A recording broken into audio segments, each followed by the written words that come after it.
Hey everybody, how's it going? This is Seth Williams. Ajay Sharma is in the co-host chair today, and you're listening to the REtipster podcast.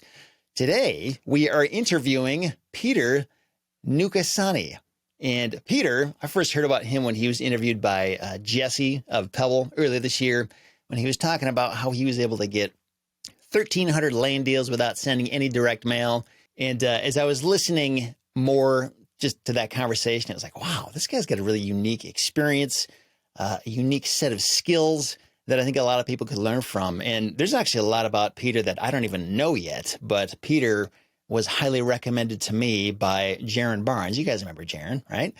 Jaron was like, hey, Seth, you got to have Peter on the podcast. And I know Ajay actually knows Peter really well as well. So this should be a fun conversation. But Peter, welcome to the show. How you doing? Wonderful. I'm ready to roll for this. Yeah, sweet. So a lot of times when we're having these land investor interview conversations, we kind of just start from the very beginning. What was your introduction to the land business? How did you learn about it? And what made you decide to jump into this? Yep. So my third year of college, I actually had no idea about this land business, this whole industry, that it even existed. And, you always on social media or somewhere else, you hear that there's a lot of wealth created through real estate, and you always see these videos. And the thing was, being in college and being a college student, it's very hard to get any kind of like loan and things like that. Because my plan was I wanted to just get into houses or rentals or something like that. But it was very inaccessible for someone who was 23 years old, third year of college, to get approved for those kinds of, asset classes. So I one day was I was on Spotify. I listened to this show. It's like a side hustle show or something. And there was a land investor on there. And from there, I listened to that episode. I was like, wow, this sounds very interesting. And then I started doing more research on YouTube, other podcasts, and then I ran into REtipster, started listening to every episode on the way home from school every day. Cool. I think this was a long time ago. So, literally just every day driving back from Chicago to the suburbs, I'd be listening to the episodes, learning about the business. And then one day, I actually saw land for sale from Matt Nunn from Nunn Land Sales. And I called him, and he was like, yeah, I've been doing this for a little while now, and there's this whole little industry called, like land flipping, I guess. Mm-hmm. And I bought my first few parcels from him directly, wholesale. And yeah, that's basically the start, and a lot has changed since then. But that's basically how I got started. What is your current deal flow? Like, how many deals are you doing per month or per year? And then how many were you doing when you first got started? I mean, most people, they kind of start in a certain place with certain expectations. And as time goes on, they learn new ways of doing things. They get more creative. The market changes. They have to relearn certain things. So I guess, how has your business evolved from when you got started to how it works now? Yep. So actually, the core of what we've done has not changed. So ever since the beginning, I never have sent mailers. I think the first batch of mailers I sent was earlier this year, and that didn't really work. So from day one, all I did was call land companies and try to buy directly from them, because I honestly didn't really know or fully understand the whole mailers process and how you take, from mail to actually getting a closed deal. So when we first started, I bought, 3 or 4 from Matt to, start.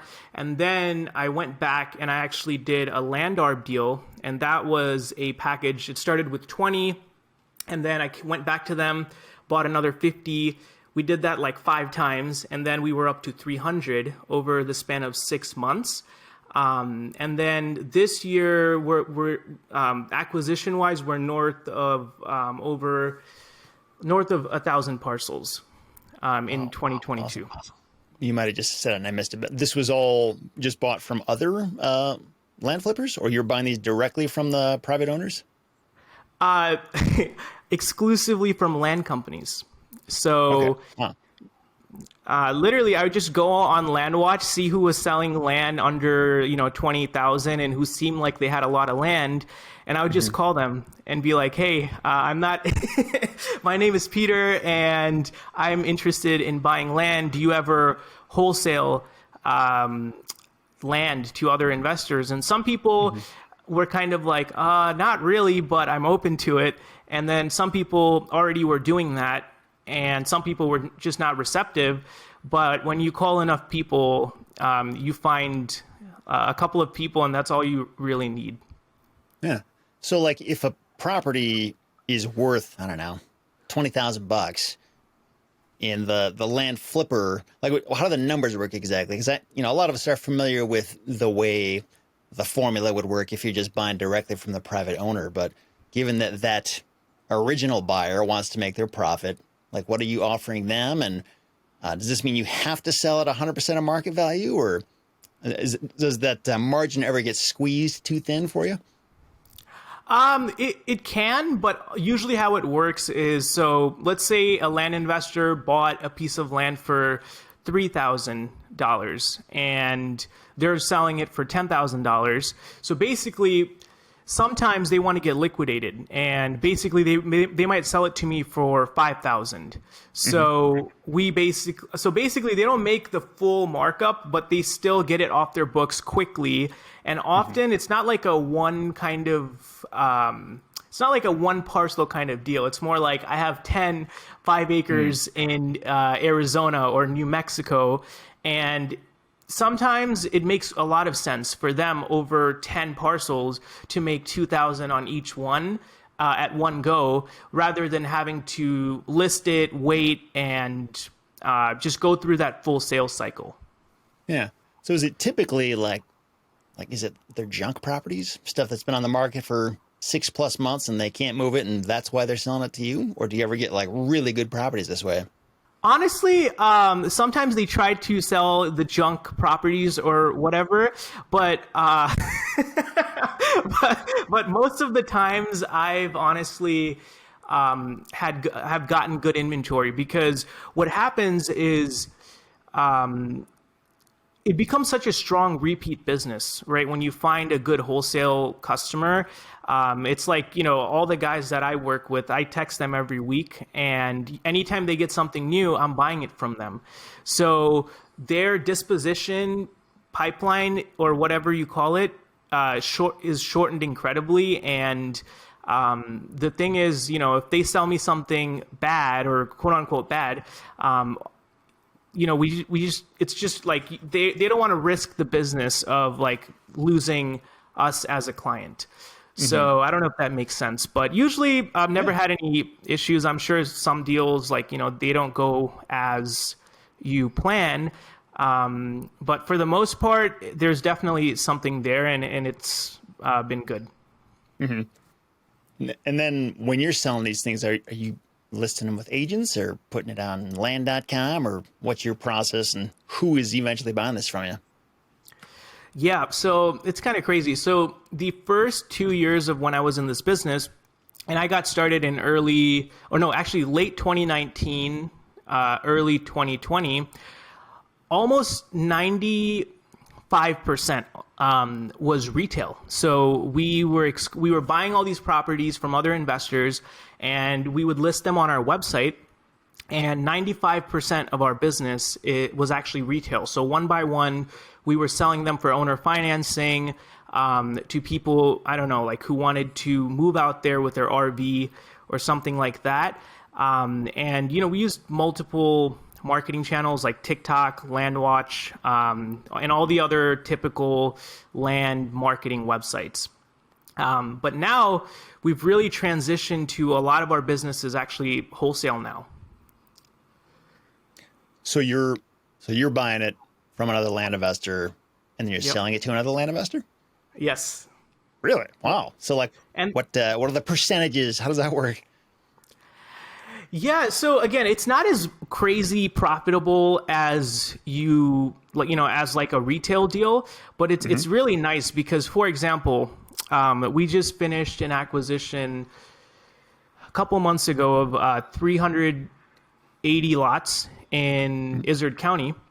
So out of the 380, we're keeping 100 of them just to sell on our website for retail. But then all the other remainder of the portfolio, we're actually just selling to other investors. And the margins are like nowhere close on wholesale. It's maybe it just depends. It really, because we always like, depending on the relationship we have with the investor, the volume, like the size of their purchase, the pricing completely varies. But usually it's just like we keep some for retail and then we sell the others so that we can always keep buying more properties instead of just being like super flush on inventory and not like and skipping on other deals because we have all of our funds tied up into inventory.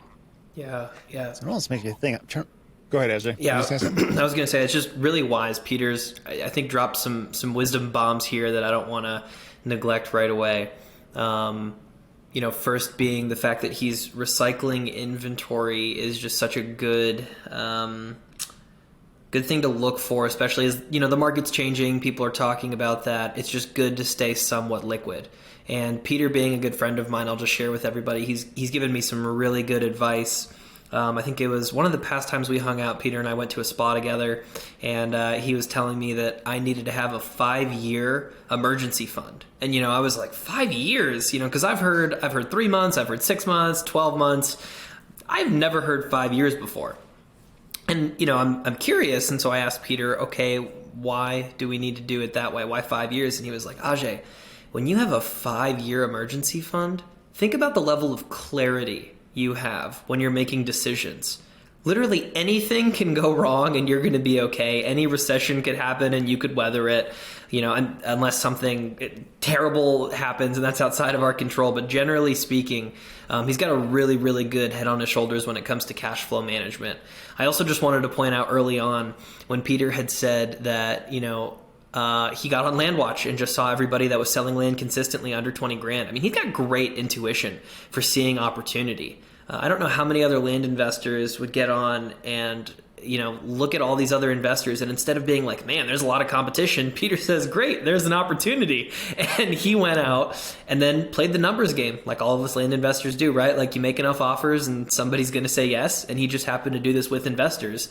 And now he's essentially done it enough times where he's created his own marketplace in a sense. So I just want to give Peter kudos and praise here because he has really done a phenomenal job these past few years creating something.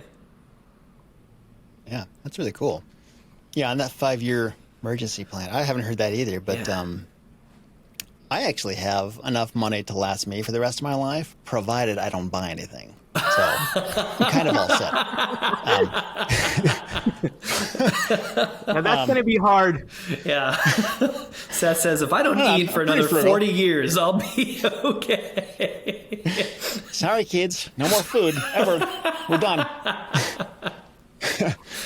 So this is actually really fascinating. I was actually talking to somebody earlier today who does something kind of similar to you, just in terms of dealing directly with other land investors. But this idea of buying from other land flippers and then selling to other land flippers or land investors of some kind, I'm always trying to visualize like the different arms of your business. I mean, most standard land flippers have the buying arm and then the selling arm, like maybe a buying website and a selling website, or 2 different brands for that. Do you have 3? Like on the selling end, do you have one that goes to retail people and one that goes to other investors? Or how do you divide up the ones that you intend to go one direction versus another? So for wholesale, we don't really use like the website, like a website and just say, send the website to all the land investors. Maybe we should. That's probably a good idea. But currently how we're doing it is we have one retail website, and that is for any of like someone who wants to buy one parcel of land, just a retail customer. The other side is, so our sales guy, Mike, who is just phenomenal, We actually just pulled a list one by one, went on LandWatch and created a list of like 500 or 400 different land companies, got the emails and phone numbers, and we just developed like an outbound sales strategy. So there's no website or anything. We have a direct relationship with all the guys who buy wholesale from us. So we'll just call them or email or text. But it's very like one-on-one because we have to understand, it's almost like consultative because some inventory works for some people and other inventory doesn't work for other people. And the reason why we have such like very high retention on our wholesale stuff is because when we talk to each investor, we understand their business and we're not going to sell them anything that they're not going to make a profit on. Because then they'll just never work with us again. So when we talk to them, we understand their business. Mike, our sales guy, actually helps them with like coaching, not coaching, but like more like marketing and stuff like that. So it's a very consultative thing, and it's not just like click here, buy this link, and we'll send you your deed, because. Yeah, because the lifetime value of one wholesale customer is incredibly high. Oh yeah, for sure. So we really need to we really call them, understand their business and their position before we even consider selling them any inventory. Mm-hmm. Yeah. So like, walk me through the math problem on this. So if you are buying from, and just kind of looking for like an average standard, way that one of these deals would work. So if there's a property worth 10 grand, just for easy numbers, what is that original land flipper buying it for? What are you buying it for? What's the next guy buying it for? And then what are they selling it for? Like, how does everybody make money in this process? And is it really worth everyone's time? I mean, it must be, I'm assuming, because it's happening. But help me understand that. Yeah, so not all, that's the challenge is, if that was the case, we almost skip on half of the deals that are presented for us to purchase just because the numbers won't work. So usually how it works is it's like a 4x. So let's say that someone's selling a piece of land for $10, just for easy numbers. The first guy buys it for 2.5. We buy it for like 3.5, 4 if it's a really good deal. And then we sell it for like 5.5, 6. And then the final person who sells it retail is the one that makes the largest margin, because they're doing the hard work of finding retail customers. Yeah. So if this thing can't actually sell at full retail value, whatever that is, and I guess that's another question I'll get to in a second, but say if that $10,000 sale price can't be achieved, then this whole thing kind of falls apart, right? Or at least maybe it wouldn't work as well because there wouldn't be as much meat on the bone. Yep, and that's why before we buy anything, we don't buy super expensive stuff. So most of our land is between $4,000 to under $10,000. But when you buy in volume, it kind of makes adds up very quickly. Yeah, for sure, makes sense. So I guess my other connected question there was, it sounds like because it's important to have certainty about what that thing is actually worth, retail value, is this kind of limit you to certain markets where it's easy to understand that? Like where it's easy to find comps, like there's a good, reliable, dependable way we can all bank on and make sure this is actually true, instead of we've got this one-of-a-kind property and nobody really knows what it's worth, but it's probably worth more than what we're paying for it. Is there certain cookie cutter type properties that you limit yourself to working with? Yep. So the last three out of 3 big acquisitions that we did this year have all been cookie cutter properties.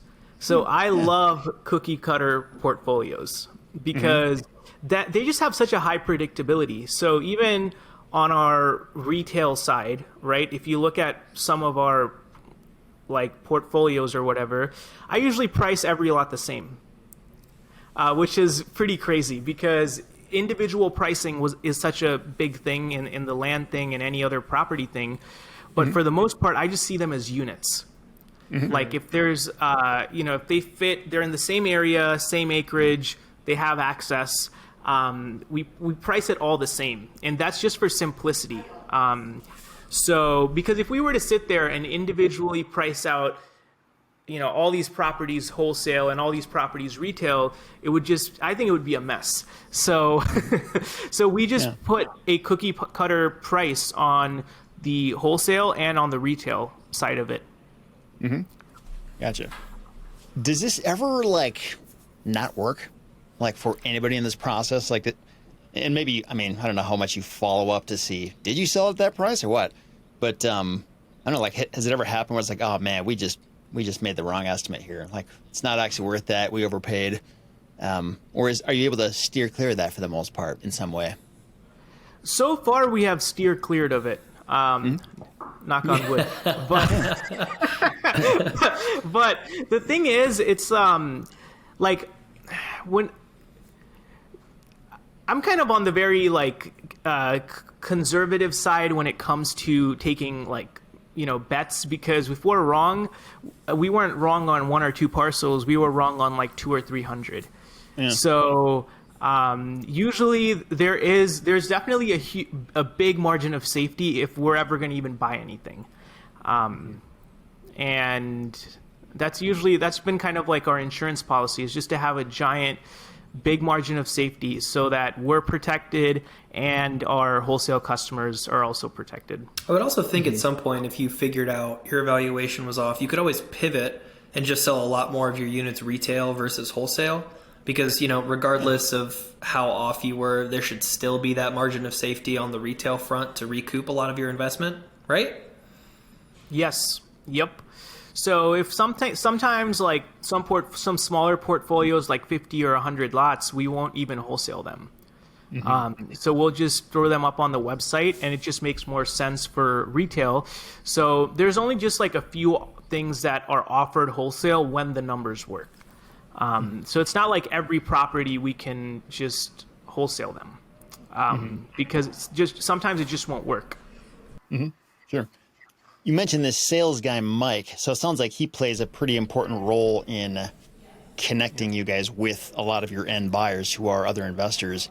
So what exactly does he do, and where'd you find him? Good sales guys can be kind of hard to find, people who understand the business and know how to maintain those relationships. So how did that all come together? So crazy. So he actually saw one of our retail listings on LandWatch. It was some land in Antrim County, Michigan. And he actually was naturally interested in land, and he filled out that little lead form. Mm-hmm. And then I think he texted me or I texted him, but one way or the other, we started texting. And then he's like, oh, I saw this property. I think I can really help you guys. And we just got on a phone call. And he was naturally interested in owning property, but he also had 15 to 20 years of sales experience, and he was looking for a new opportunity. So basically, that's how we got connected. He just saw one of our land listings and reached out as a customer, and then it turned into something more. And then he sold you. Yeah, exactly. Yep. And that's how he was a great salesperson. So, yep. So does he get compensated in a sales commission when something sells, or is there some kind of I'm always curious about that, because I know I've heard a lot of different ways that people do this and find really good people using very different compensation methods. But for somebody like that, how does he make money and get paid? So we started talking, and the first thing, after when we started talking about compensation, he was like, yeah, I actually don't want you to pay me hourly. I just want you to pay me on the sales that I create. So we put together a commission model, and that's how you know a good salesperson. Someone, in my opinion, I think it's if someone is a real producer, they will be able to bet on their skills and their ability to make sales, and they don't want to be locked in to some kind of salary or hourly thing. So we put together just a commission model on just off the off net of what we make on each deal. Hmm. Yeah. Somebody like that, like, you really want to pay them as much as possible because Right. that means you're making tons of money. It's almost kind Yep. of like a backwards way of looking at taxes. Like if you got to pay that taxes, that means you did really good. Like give yourself a pat on the back. I still have a hard time thinking of it that way. But Yeah, that's what kidding. somebody told me once. Well, they tell you that because they haven't had to pay a big tax bill yet. Yeah, exactly. Yep, exactly. So, given the way your business works, it sounds like direct mail is not a thing for you. Is that correct? Like, have you ever sent out mail, or do you not really need to rely on that for anything? I have a story about that. So, and this is a point about being focused, right? Because when you're always surrounded, like especially when you listen to podcasts and you go to these events and all this other stuff, you just come out with a million different ideas.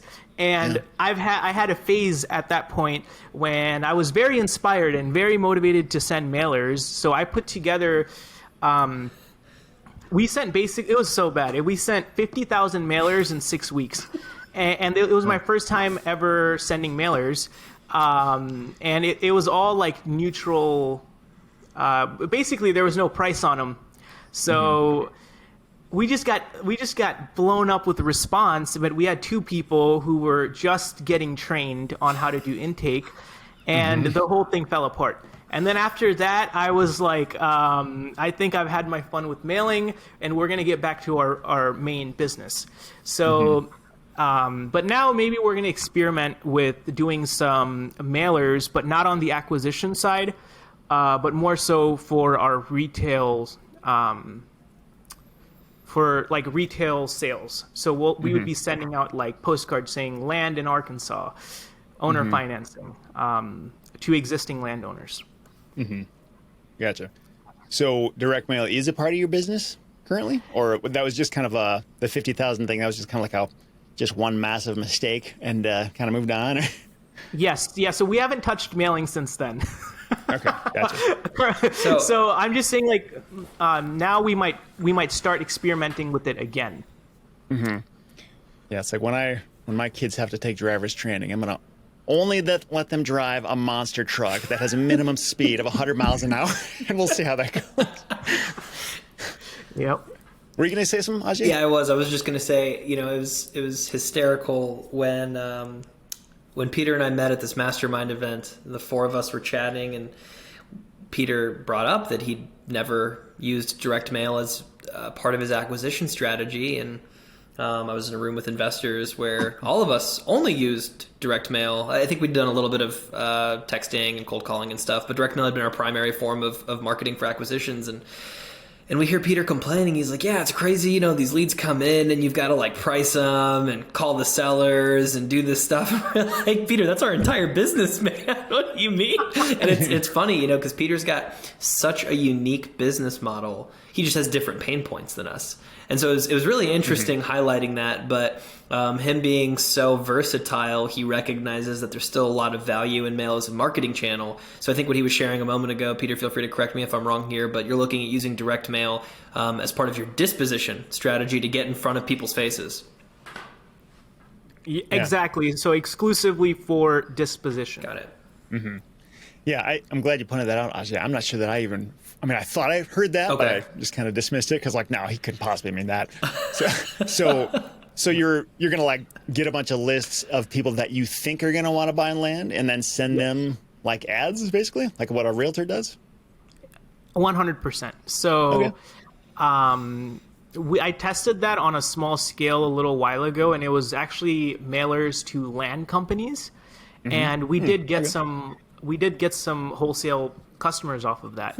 So now I want to experiment on a larger scale with like advertising to landowners for like the retail disposition side of it. Okay. So like how, like these land companies, is there some methodology you're using to generate this list of them? Or like, do you just know the land companies and you happen to know their address? Or like if somebody wanted to do this and pull a list from DataTree or something, like how would they go about organizing that list to be like, I want to target those people who I think are going to want to buy land? Like what would make you think that they would want to buy land? So on the wholesale side, what we did is we just went on like all the different land marketplaces. So, and I had the VAs scrape every single like listing. And then we kind of like removed the duplicates of the same land companies. And then we had their phone numbers and email, and because all that information usually is listed on the profile or the listing, so it was a very manual process. It wasn't a giant list at all. So that is how we created that wholesale list. And then once we had that list, Mike called them or texted them, and then that's how we warmed up a cold list. But on the retail side, we're still experimenting, right? I really don't know if someone is interested in like buying a piece of land that we have for sale, but it's more of like a numbers game, right? Like if the way we've seen it is if someone owns a piece of land that is similar to what we're selling, there might be a good chance that they might want to buy one more or buy again. So it's not like a super sophisticated approach. It's a very shotgun approach of like they already own land in this area and maybe they want to add to their portfolio. Gotcha. And were you saying you've done this one time and it worked decent? Yeah, one time and it worked decent, and now we're going to experiment with that on the retail side. So maybe when we chat next time, I'll let you know how that goes. Yeah, that sounds good. I'd love to hear about that. And I'm totally just trying things, right? And that's the thing I'm not afraid to try. And if it fails, it's a write-off. So yeah, and I really admire that, honestly. Like it takes a lot of courage to try something that's unproven. And that's something that the average person might scoff at. I mean, there's a lot of courage required to do that kind of thing. And that's how any big discovery is made, is doing something that nobody's ever done before. So I think it's really cool. Moving on to TikTok. Might seem like a random pivot, but I know the first time I ever heard an interview with you with Jessey earlier this year, TikTok was a big focus of what you guys talked about. And I know you're on TikTok and you're kind of a big deal on TikTok. How many followers do you have now? So far, it's 70,000 followers on TikTok. Cool. And what role does that play in your business? Like, is that a really important thing, or is it kind of just like for fun? Or like if TikTok deleted your account tomorrow, like is your business totally screwed, or is it not really a big deal? So I'm going to, if it got deleted, which can totally happen, and they do delete accounts all the time. It happened to me, actually. Really? Yeah. Well, we had, I think it was 2 videos total. And one of the videos, it was a chunk of another video I made where I said the words shooting from the hip. And in that, when I said that, there was B-roll of a gun firing. And I don't know for sure that that's the reason, but I was trying to understand, why would they delete anything? Like, what have we said that's so bad? And that's and it says in their terms, like, you can't talk about firearms at all. And so I'm guessing that's why they did it. But it was like, promote violence, I'm just glad that happened.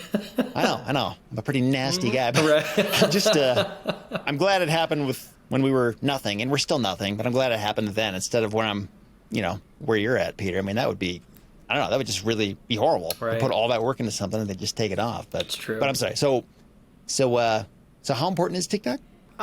So the last 2 years, it has been very, very important for us, because the thing is, we were early on there. So there was like 2 other people who were on there.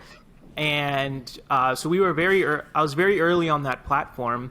And we did actually we did find a ton of buyers which is crazy. It's just their algorithm. When it works, it really works. And the thing is, that was after hundreds of videos, right? Like a lot of them fell flat on their face, but there were some which absolutely just crushed it. There was one day, I think this happened 2 times since I've been making videos. The video went like really viral. I think it hit like 1 or 2 million views within 1 to 2 days or something like that. Wow. It actually crashed our website. Wow. And I think we had to call Shopify and figure it out. But But so it is a very, very powerful platform. And if it got deleted, currently our business wouldn't be that affected by it. It would be hard, but I haven't also been making a ton of videos on there because recently our focus has really shifted to wholesale. So yeah, it's definitely worth giving it a shot. And if you have a little bit of interest and time, you can find buyers for your properties or even sellers, and it's free. Yeah. And what is your handle again? Is it The Land Investor? Yep, exactly. On TikTok. Yep. Okay. I'll be sure to link up to that and anything else of Peter's that we talk about in this episode. Again, retipster.com/150 for the show notes. So that one video that went viral, why? Like, what happened there? So it was pretty crazy. So what we did is the video was going viral. What I did was the video was going viral. And I also put I boosted that same video. So, and what does that mean? Like you paid for an ad or something? So it was already, it started going viral, and then I immediately launched it's like, they call it boost or whatever, which is basically just like a push. And that video just went even more viral, I guess. And the website had too many visitors. So I think we hit like 20,000 visitors in 24 hours. So and you're talking about the link in your TikTok profile to your website. So like that many people, not just watch your video, but actually click through at the same time. Yep. And so our retail website also does have like online checkout. So it was so crazy. I would just be sitting there every hour. We would see one new person just put down their down payment and signed up for a piece of property. So it was crazy. It was like I would say probably from that, we probably sold like 30 or 40 properties within 2 days. Man, so like, what did you say? Like, did you say in the video, click on my link and buy a property? Like, is that why they were doing that? Or those were just out of curiosity and they thought you were a nice guy and clicked and bought that way? No, I mean, so the thing is, when you think about it, like on a conversion rate basis, right? If you have 20,000 visitors with a 1% conversion, that's like, I think that's, oh man, I hope I'm not wrong on the math. 200? But like 200, 200. Like 200, right? So we had 40 people sign up maybe, right? So 40 out of 100, that's maybe a quarter of 1%. So it's not like you're selling a t-shirt where it's such a common product that someone might buy if they like you or something. It's definitely a lower conversion, but the video, basically the content in the video was just me talking about that property. About a property that we have. So I was like 0.25 acres in Valencia County, New Mexico for, whatever, $50 a month or $100 a month or $1,200 outright or something like that. And it was just a very catchy video. So people started like commenting on it and it just really helped the algorithm. And then we were able to find 40 buyers out of all those views. I think it's worth pointing out here that Peter's got a theme of removing friction. So you think of all those folks, you click on a link, and Peter, why don't you walk us through like how easy is it to purchase a property or put down a down payment, and walk us through what those down payments are and what that process is for your user experience, and let everybody understand why it's so easy to work with Once Upon a Brick. Yeah. So basically, someone lands on our homepage, and within 4 clicks, they will be they'll be at the checkout page. So they click on View All Properties or something like that, and then they select which property they want. Click Buy Now, and then they select if they want to be on the payment plan or if they want to pay it off outright, and then they just put in their credit card and they can buy it. That's incredible. And how low can they start with down payments?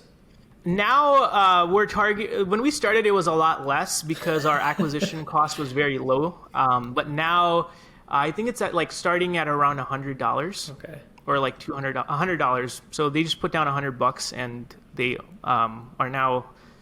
they own property. Yeah. How'd you build this website? Was this like a WordPress theme, or did some service do this for you? No, I actually built it myself when I started. Really? Yeah, looks good. On Shopify.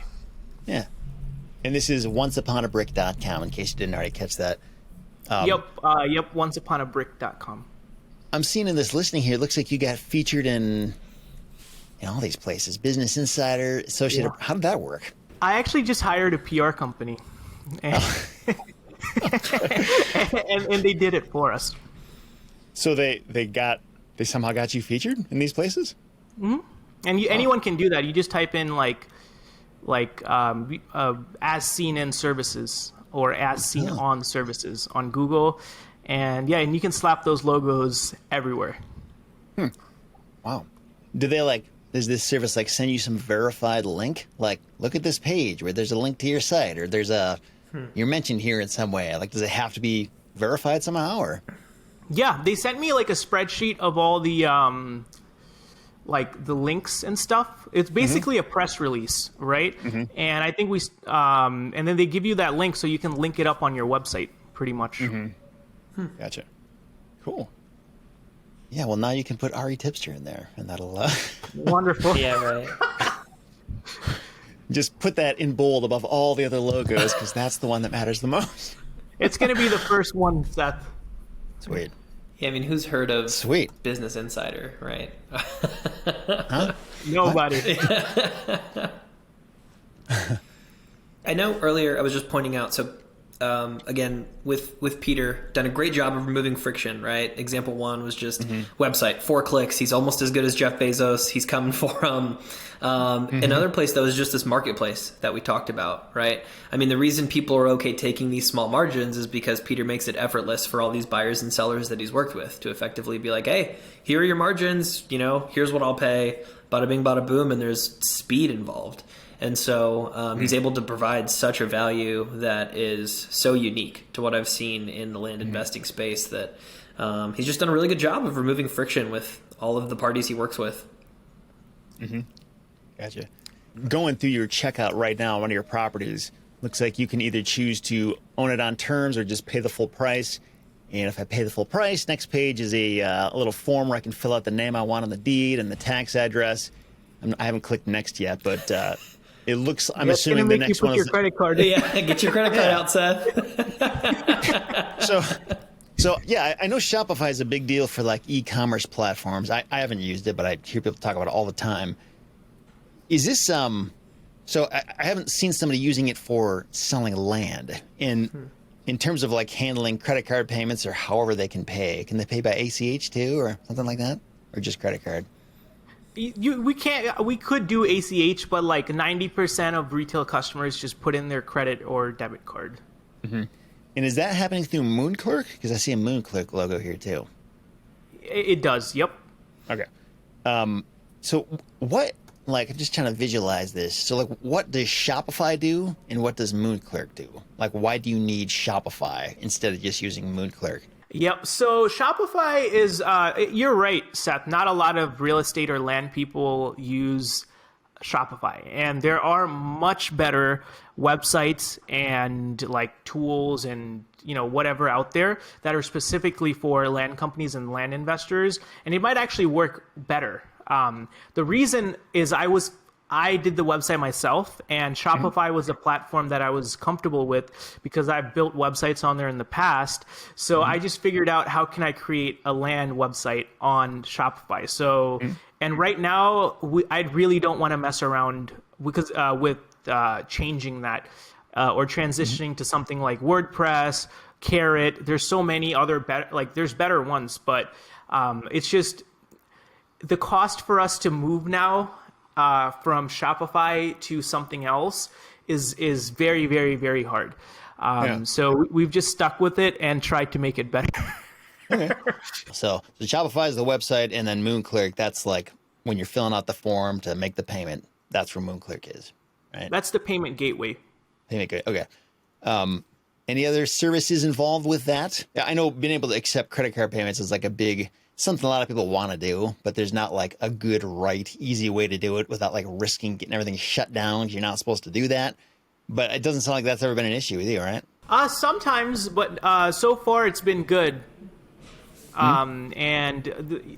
It depends. Like, so there are like the major services sometimes don't allow you, but I just had an old Stripe account and they've never given us an issue from that. Cool. Sweet, man. So aside from Shopify and Moonclerk, are there any like specific tools or resources that you found particularly helpful in this business? I know there's no shortage of, services and software and websites out there. Is there like maybe 1 to 3 things that like you just cannot do without? Like it would be terrible if you lost these things. Like what do you rely on the most? Google Sheets.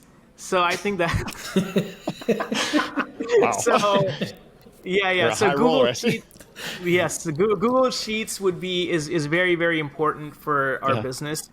Of course, our email marketing thing, and which is Klaviyo, very, very important.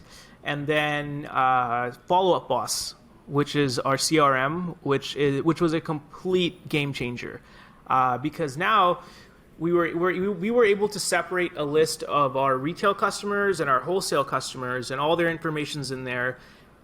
When someone makes a call, it's logged. So having a really solid CRM. I've tried other services, other big services, but Follow Up Boss has so far been my favorite.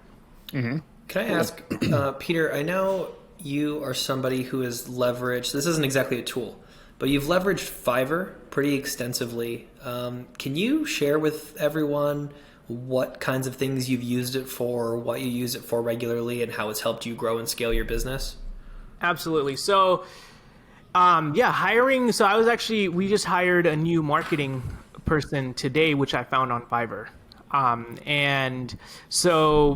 Fiverr is basically, it's a great source for you to find, like, for example, we were just talking about Shopify. There's probably 50 people on there who are just wonderful at building you a website that you can hire and pay them per job or per gig. And it's super easy. And the reason why they've just become incredibly successful also is, again, it's that 3-4 click thing, right? Where you can go on there, find someone that will say, I'll build you a website, and you just click 2 buttons, you pay them, and they're technically hired for that gig. So you can hire them to make your postcards that you're sending for direct mail, your websites. You can do a lot of things on there. So I've used them mostly for graphic design work and marketing related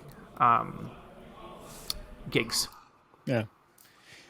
Yeah, I know. That's both the things you said there. Google Sheets, that's something that's like, it's such a commonplace thing. I don't think about how nice it is, but like, it is really nice. Right. Like I rely on it too. It'd be a huge problem if that disappeared overnight.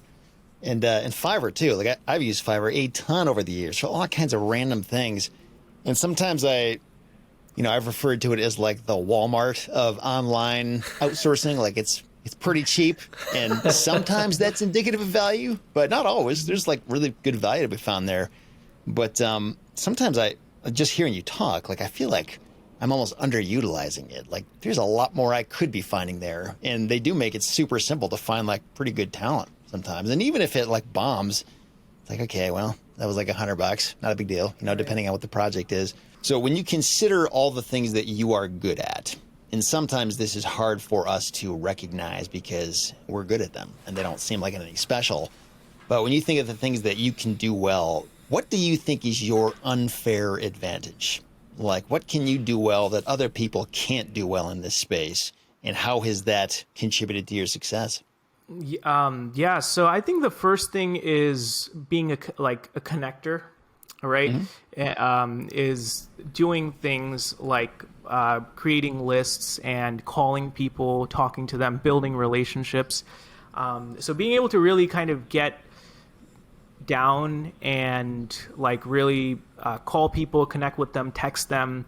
I think that would be my unfair advantage, right? Because sometimes people might see other companies as like competition or whatever, but for me, I've always seen them as like, there's definitely 100% a way that you can create a win-win. from talking to someone. And actually, some of my really, really good friends now are from just connecting, right? How me and Ajay met. It's just crazy random connections, but you never know where those relationships will go. So I would say building relationships, it would be my first skill. And then the second thing is being willing to try new things and invest in them. Like I have no problem. There's been so many paid advertising things that we've tried. Some have just given us outsized returns, and some have been a 100% loss. But just being able to try new things and not be scared of like losing I would say have been helpful. Yeah. I know we've sort of covered some of them already, but like whether it's paid advertising or, I don't know, anything else in your business, can you think of any other examples of things that you took a risk on and it paid off in a big way? So TikTok, along with the like creating organic content, the paid side of it was really good. So running paid campaigns on TikTok.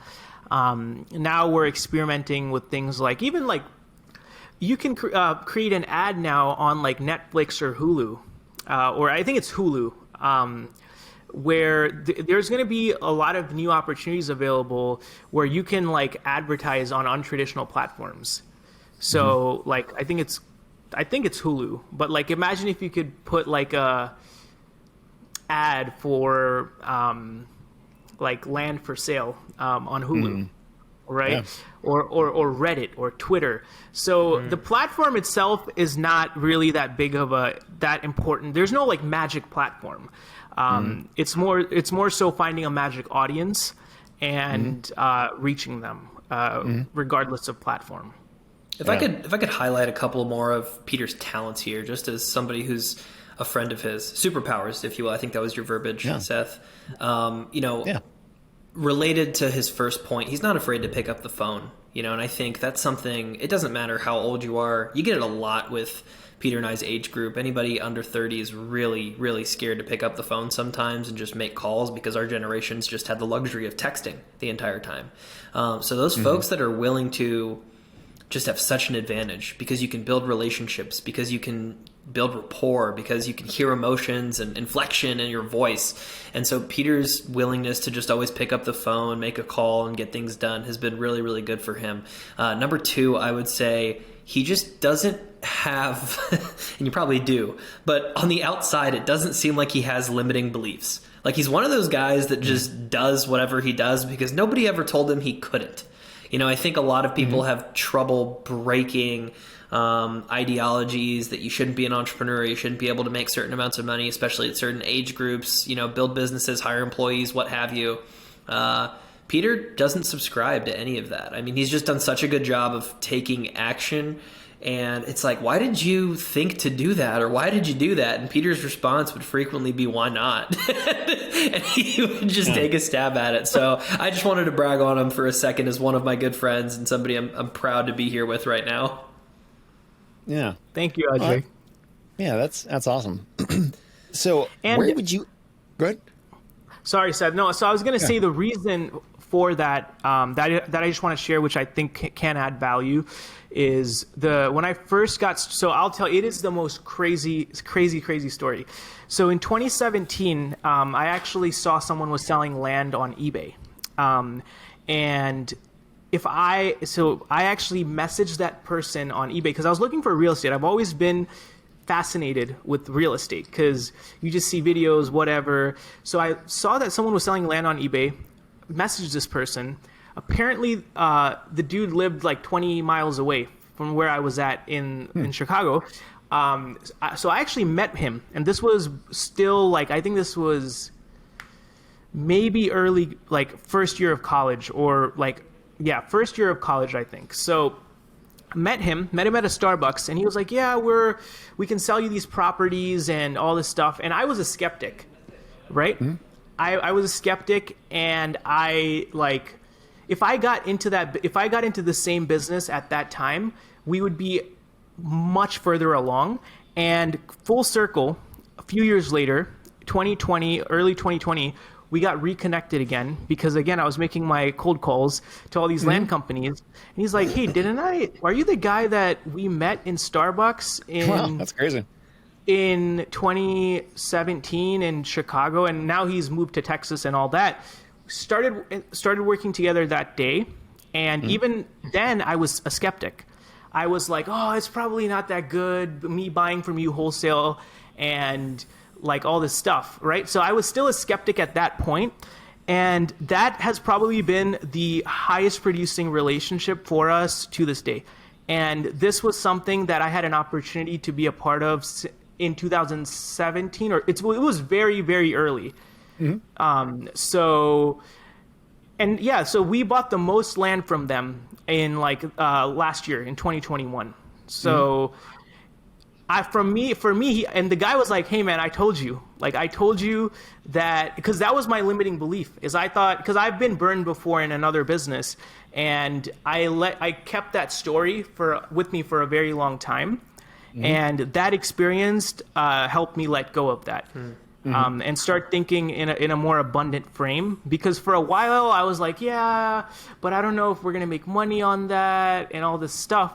But when you understand that someone actually wants to play the long game with you and they're going to sell you something that you're going to make a profit on, I learned that, but I lost like 3 years because of waiting.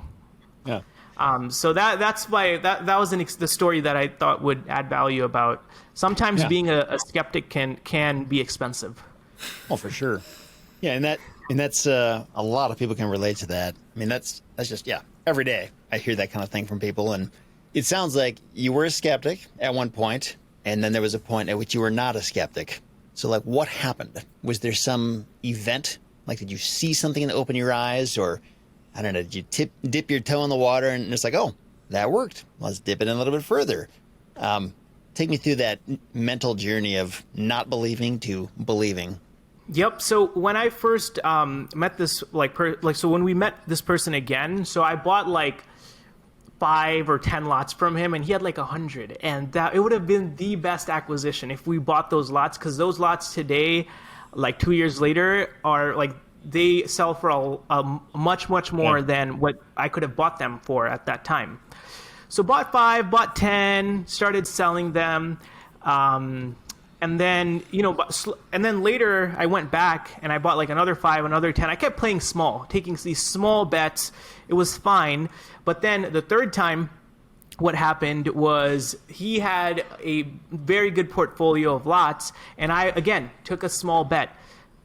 And I sold the stuff that I bought for a lot more than for a lot more than what I paid for them. But then by the time I went back, those lots were not available. Someone else bought them. Wow. So basically, that's just how I learned, is because if you're not going to take the risk, or what, I don't even see it as risk. If you're not going to take the bet, someone else will. And of course, it took time to build that kind of comfort, but it was also starting to think in abundance, right? So when your business starts doing better, but you were always used to getting your behind beat as like a aspiring entrepreneur, you start thinking in abundance because you start being around people who are just crushing it and doing deals, and not everyone's out to like try to, whatever. Yeah. Do you think, because I know that the abundance mentality is something that a lot of people talk about, and for good reason. I mean, it's it's just scarcity versus abundance. I mean, it's kind of I don't know if it's a false belief or just like a misguided belief about, what you can and can't do in life. It makes me wonder though, like, is there any truth rooted in a scarcity mentality? Like, have you ever had the abundance mentality and that turned out to be false? Like, you were thinking, I can do anything, and you can't. You were actually right to be scared. You shouldn't have done that. Have you ever experienced that? Or, I don't know, it just makes me wonder. Yeah. Well, I mean, like I said, the mailers that we sent, right, that completely failed. But the thing is, of course, you're going to have some upsets, right? But the thing is, it's like majority of the time, with an abundant mindset, I've noticed that you get more wins than you do losses. Yeah. Because someone who's in scarcity, I feel like just loses all the time. So I just feel like it has been more beneficial. Your win-loss ratio, I feel like, is a lot higher when you start thinking in abundance. Yeah, and if I could just add to that, I think there's a really good call out there of playing to win versus playing to not lose. They're two different games, right?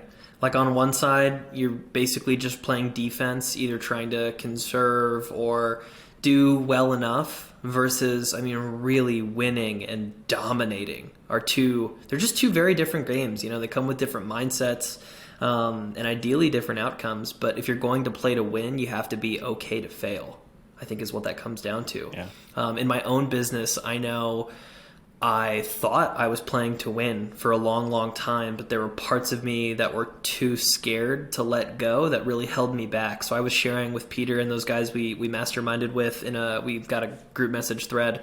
We text in, and I was just bragging about my team. So right now I've got 3 acquisitions girls, and they're killing it. I've got a girl that's dedicated to texting, another one that does some kind of due diligence, screening, initial phone calls, and another one that's a part-time acquisitions manager, so she's actually closing deals. I try to keep these roles pretty segmented. I don't want to go down that rabbit hole yet. The point being, I just really built all this out over the past probably 6 to 8 weeks. And I was in Costa Rica with my fiance last week, came back, and the next day I logged on and found out we had gotten 4 deals under contract. While I was away, all from texting leads, might I add. I mean, they were all and this is, take it or leave it, but we actually stopped doing direct mail around the holidays just because it hit so much slower. So I just don't send out any letters in between November and end of December, and then I'll pick it back up in January.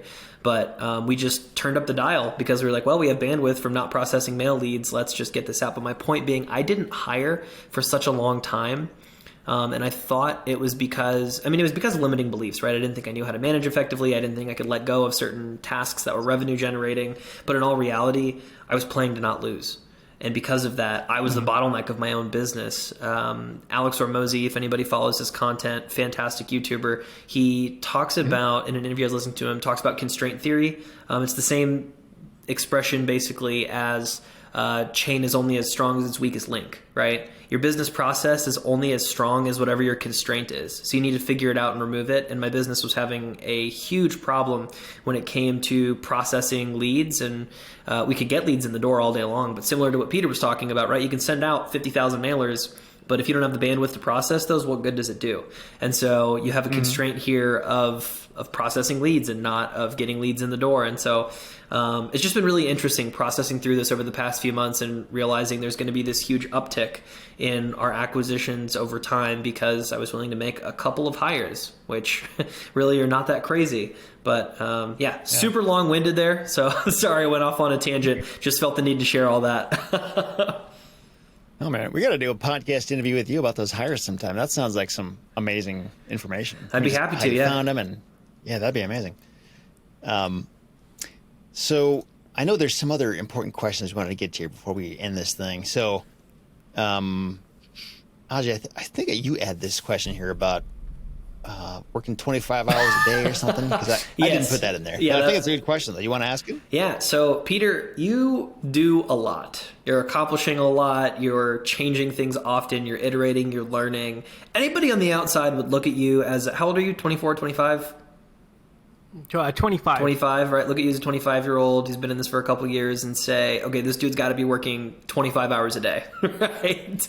With all that he's... Will you just walk us through what your workday looks like, your mentality towards work?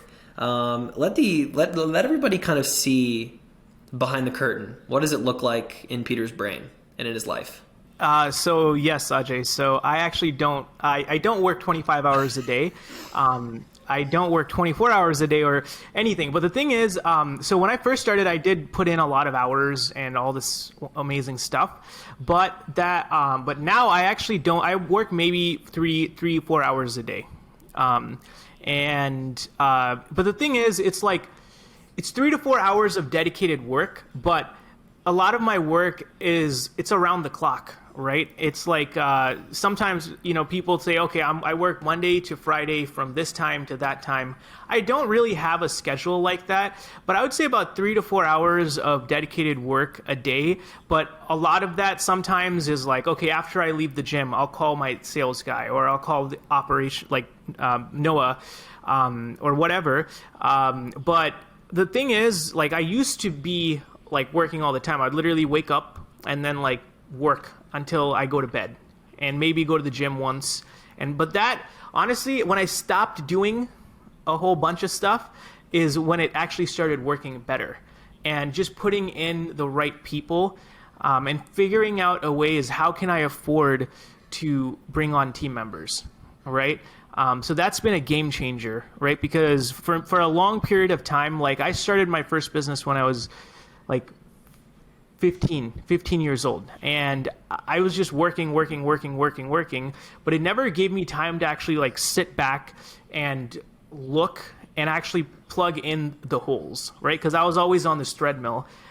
So yeah, if I could say anything, is just work less and enjoy your life, and figure out how you can put in systems, automations, and talent in the right positions, and you're going to be able to do like so much more than even if you work 26 hours a day. Yeah. How many people are on your team? Like, how many are on your staff? What are their roles? Tell us about how that's structured. Sure. So Mike helps us. So he does all the sales. And then Noah runs our operations. So basically things like deeds and, like customer service stuff. Mm-hmm. And then we have, like, of course we use like the, like a VA service for like the website marketing, images and listing. So that's more of like we'll send them all the work and then they'll bill us once a month. So, but we don't really have a team to manage for the thing. And then recently today, I just got one person to help with marketing. So things like blog posts or blog posts and maybe creating other websites. And then me, I just do like acquisitions and I handle the marketing and advertising side of the business. Cool. Do you have like a long-term plan of where you want this business to go? Like, where do you see this being in 5 years? Do you want to do land forever? And if so, do you want to grow it in a particular direction, or? Yeah. So that question gets me too excited, but for now, I want to build out this. So I actually want to really build a huge community and connect, like almost like a stock market for wholesale land, right? But not like on the retail side, but wholesale. So like that land companies can trade with each other. Mm-hmm. If that's a possibility, right? That's the future. But right now we just want to really keep doing well with our wholesale side of our business, and acquire more clients where we can buy from them and sell to them. I'm also experimenting with other types of businesses, but within the land niche, because I get distracted pretty easily. So I don't want to wander too far out of the land niche for the next 5 years. Yeah. Well, I'll tell you, there is a need for that, and it's kind of an interesting need. When I say that, I'm talking about the connecting land investors, whether it's on that wholesale side of things. But I get questions all the time from people who either have money and they want to invest in other people's land deals, or people who don't have money and they want the money from the other private lenders and that kind of thing. And even other stuff, like whether it's buying or selling land notes, or buying directly to other, or buying and selling directly to other land wholesalers, like what you're doing. Like, people that are looking for each other. And I think there are ways to find them, but there's not like there's not a very direct, intentionally connecting platform that does it. It's kind of, people are sort of limited to like, I'm going to post this thing on a forum or a Facebook group and hopefully somebody will see it. That's it, or like maybe word of mouth, that kind of thing. But I wish there was a marketplace where people could just be like, here you go, I got money, I'm looking for a active land investor, and they can connect that way. And I looked into doing a little bit of that, and I think one of the challenges is the status of people is always changing. So like I may be in a certain situation today, but that might not be true tomorrow. And so whoever participates needs to stay on top of it, or that there's old information out there. And I don't know how to do that. I'm sure there's a way, but yeah, so it's kind of a tricky thing, surprisingly, but there's definitely a need for that. So if you create that kind of thing, I'll be interested to see what it looks like and how it works. Yep. And I think with something like that, you need to figure out accreditation or verification, even of information, and even the person, right? Because there needs to be some verification method that someone, is who they say they are, and does what they actually say that they do. Yeah, for sure. I guess final question here. So if somebody's listening to this, maybe they're new to land investing, maybe they are thinking about it, but they haven't gotten started yet, and they see how far you've come in your time in the land business, what would you say to a person like that? I don't know, any thoughts? Like if you could talk to yourself back when you got started, what would you tell yourself? Don't be so worried, because I think that's my thesis, overall, to anyone, not even like a land investor or anyone who wants to build something or an entrepreneur or whatever. There's when you first start, people they beat themselves a little up, they beat themselves up too much at the start. So just practicing grace, and I think it's a very important thing for your well-being. And your land business is eventually going to get to where you want it to, or whatever business, right? So being not so worried that something bad's going to happen, or you're not going to reach where you want to reach, and just be patient. And of course, do whatever it is that you got to do, but practice grace, because I feel like sometimes some people. I was pretty intense too when I was first getting started in my entrepreneurial journey. But after you get to where you've always wanted to, you'll be like, I can't believe that we're here. But you realize that you've put so much time being so worried and being so intense. So yeah, just and then a little bit more practical thing. But I would say my practical piece of my 2 cents would be to connect with people more. All right, if you spend 30 hours a week on your business, maybe spend an hour and a half calling land investors, introducing yourself, saying hi, right? Because to me, I feel like that was the game changer. Of course, with all this acquisitions and all blah, blah, blah, a lot of the people that we work with now, I'm personal friends with. And I would say they're some of my best friends. So spend time connecting and implement and observe other industries, right? So what's happening in AI, or what's happening in some other industry, and figuring out how can you apply what's happening in another industry and take it and implement it into your land business. Where can you go where no one else is? Can you think of any examples of that? On the industry is doing cool things that you could repurpose for land? Sure. There is a very, very big tool that just came out in the AI space, right? ChatGPT. And that changed everything about marketing. So there is a window. It's called ChatGPT, and it's by a company called OpenAI. And so that changed everything about marketing. So there's always new things that are coming along, right? So it's more of I don't think the tool as much is as important, because that's always changing. But ChatGPT, Reddit ads. No one runs Reddit ads, right? No one runs Twitter ads. I'm talking about our industry, right? So what can you do? So I don't know if that was a clear answer, but No, I think it illustrates a point that like there's a whole lot of opportunity that most people just don't think about, like Reddit ads. Man, I never would have thought of that, but you're right. I mean, 0 times have I ever seen that, and I probably never will. So, and I guess the question is it because it doesn't work, or it's because nobody's thought of it, or maybe nobody's thought of it in a way that works. So, I guess where I get overwhelmed on that is like, there's this infinite number of different ways to do it wrong. So like, how do you figure out what is that right way, whatever that means? And I think Ajay is an expert at this, because he also has told me about testing and how like testing is very, very important. And for me, I've never really done too much testing, and I'm trying to do that, because for me is I just like to go in like and do it. But testing, right? You can maybe if you have $10 in your marketing budget, spend $5 on what works, and $5 on like $1 here, $1 there, like 10%, right? And experiment.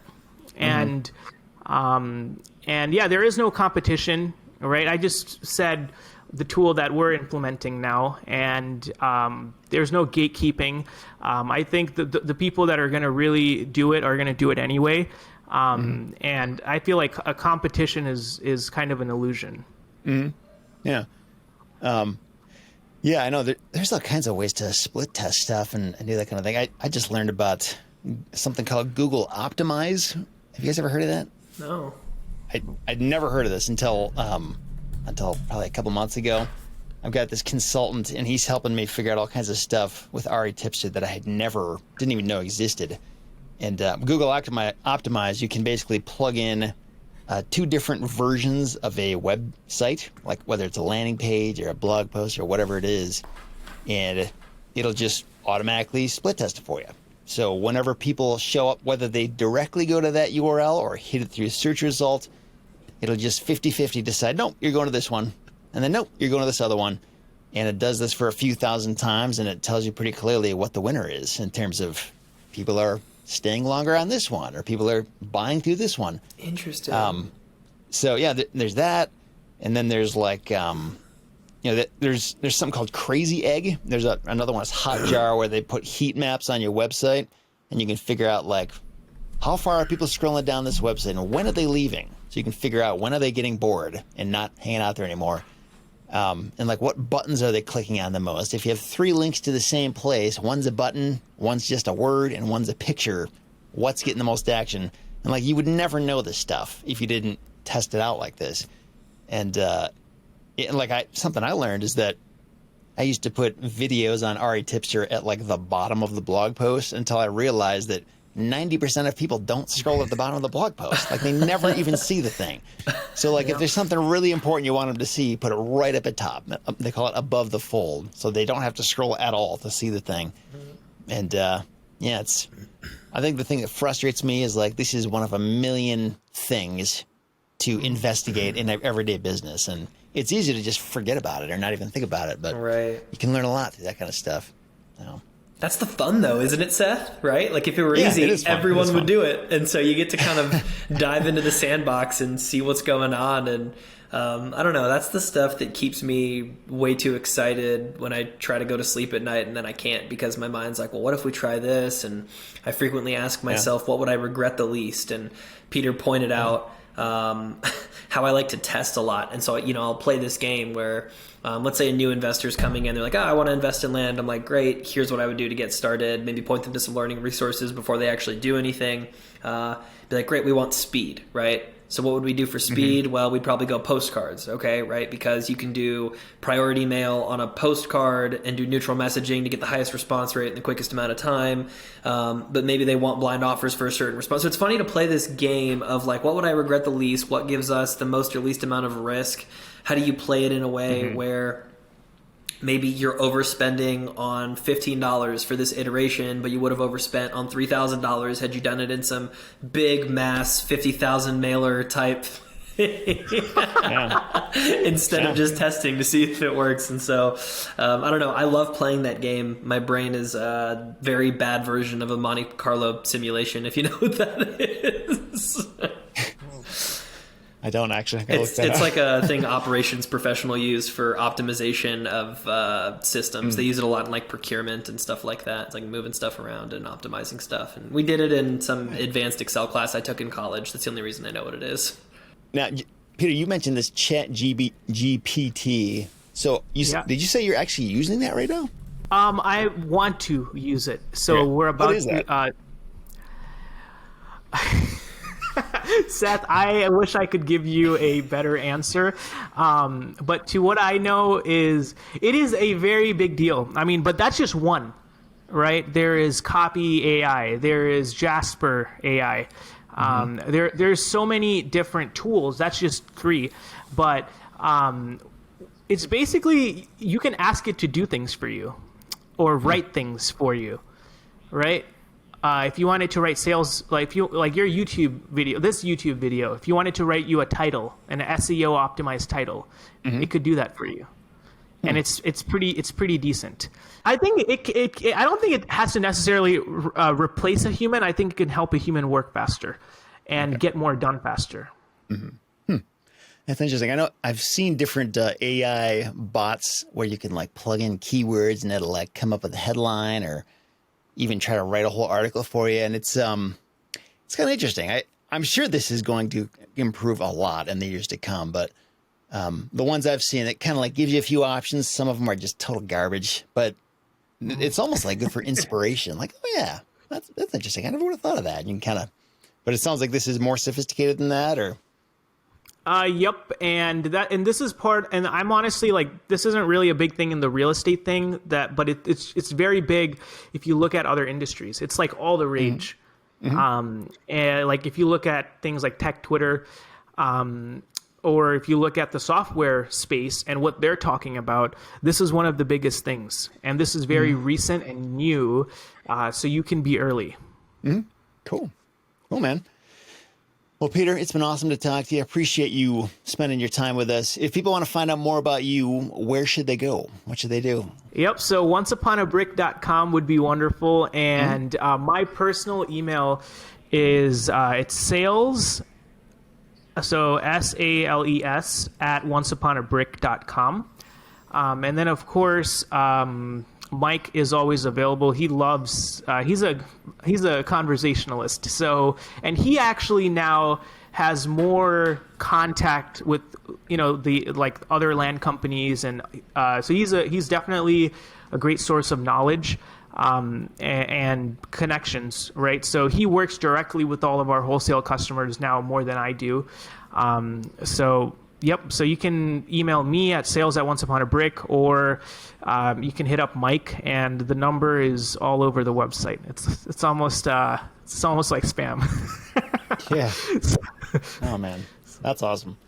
Yeah, man. Thanks again, and I will keep an eye on how things are going for you, and I hope we can do this again sometime. Sounds like you've got a wealth of information, and you're kind of on the bleeding edge of doing a lot of things that other land investors aren't even thinking about doing.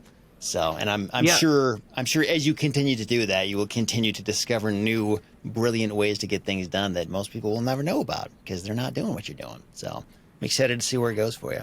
Wonderful. Thank you, Seth. And one last thing. So I just wanted to say that, so for me, it was always kind of a dream to be on REtipster, as crazy as that sounds. No kidding. Because when I was driving home from school every day listening to, there was like 100 episodes or something, or there was a bunch of episodes at that time. So for me, it was always a thought like, hey, wouldn't it be cool to someday be on this podcast or whatever? So I definitely don't think I would have been in this business without like the information and knowledge that I learned through the podcast. So that's awesome, man. Yeah, it's kind of crazy. I'm so happy to hear that. It's really cool that I could play any part in this and the other members of REtipster over the years. So I'm glad to hear that, and I'm glad you're here. Yeah. Wonderful. Cool, man. Thanks again, and hopefully we'll talk again soon. Yep. Talk soon.